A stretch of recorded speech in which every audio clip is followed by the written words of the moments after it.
Hey guys, this is Jay Calderon with Jay Unboxing here, giving you my immediate reaction to Kid Galahad versus Jazza Dickens, which of course happened in Essex at MATCHROOM headquarters for the Fight Camp series, taking place for the IBF featherweight title, vacant but now owned by Galahad, and of course airing on DAZN. To get more into the details of that contest, you had Dickens actually starting well enough, starting pretty fast and landing probably the more eye-catching shots. However, Galahad was intelligently banking shots to the body and just peppering out that jab, just sticking it out there over and over again. And a clash of heads opened up a cut on Dickens, and in many respects that told the tale of this fight, that it just got worse and worse as the fight progressed and the action continued. In the middle rounds, you actually had Galahad going through the gears a bit more, landing more, jabbing, and just really beginning to beat up Dickens, who was starting to look the worse for wear, again, just with the cut and the bruising and the swelling on his face, making it certainly harder to see and really harder to be effective in the ring. And while Galahad lost a point for, of all things, stepping on Dickens' feet, which he had been doing for the entirety of the fight and has been known to do, it mattered not, as after back-to-back rounds of mostly one-sided Kid Galahad damage, Dickens' corner decided to stop the contest after the 11th frame. And of course, with the win, Galahad now has a world championship at featherweight. Now, kind of getting into what this sort of means for both fighters, we'll start with Galahad here. I think it kind of puts him in a really good position, but a tough one at the same time. Tough for him and his opponents. It's good, obviously, because he's a world champion. He's going to be able to, be in some bigger fights, really test himself against the best in the world. And he probably has been one of the better fighters at or around 130 pounds and below. But because he didn't have the title and the big name recognition, it was difficult for him to kind of prove that point. However, now he's in a position where he has a little more bargaining. The problem is he's not the biggest draw in the world. He's not the most scintillating fighter, and he still, in some respects, is going to be a little bit more of a risk than people are going to want to take on if they don't have to. He's a very tough outing for anyone from Gary Russell to Leah Santa Cruz.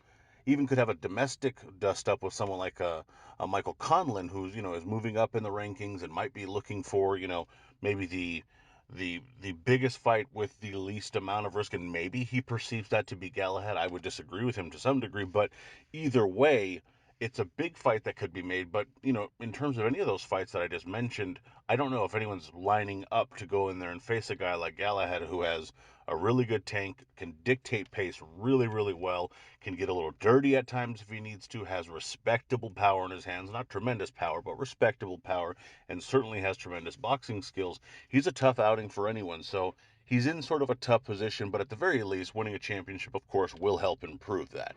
Overall, a very solid performance of really two guys both getting better, but one still being just a hair more of the finished article, and that, of course, being Galahad, who gets rewarded with the victory. Now, for Dickens, I think it's going to be tough to see him winning a world title. That's kind of the first thing I have as an impression for him in this fight. This was probably his best bet against a guy he kind of knew that, again, he had time to get better and could study him and pay close attention to him. And this really could have been his opportunity to do it if he was going to do it. And quite frankly, I don't know, again, especially at 126 pounds, if I can predict him beating anyone of the other champions that I've mentioned, or even an Emmanuel Navarrete or anyone else for that matter.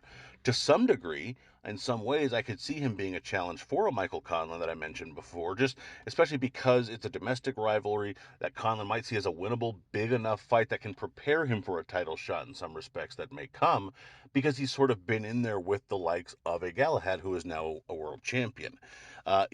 Ultimately, I feel, a bit sad for Dickens in a certain respect, in that I think he may have found his level, and it just might be that it's right under that world level caliber.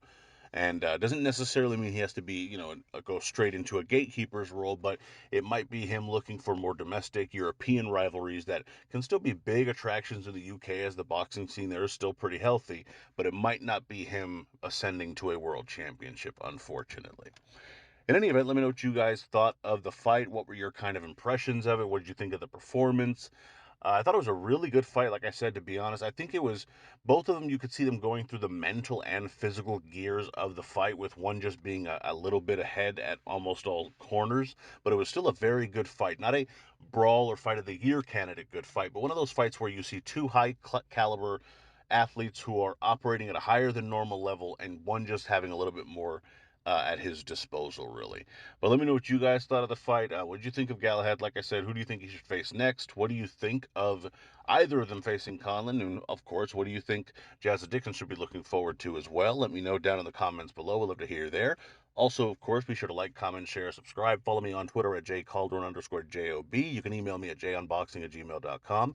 And of course, please be sure to visit junboxing.com for schedules, results, betting odds, rankings, all that good stuff. And as always, until next time.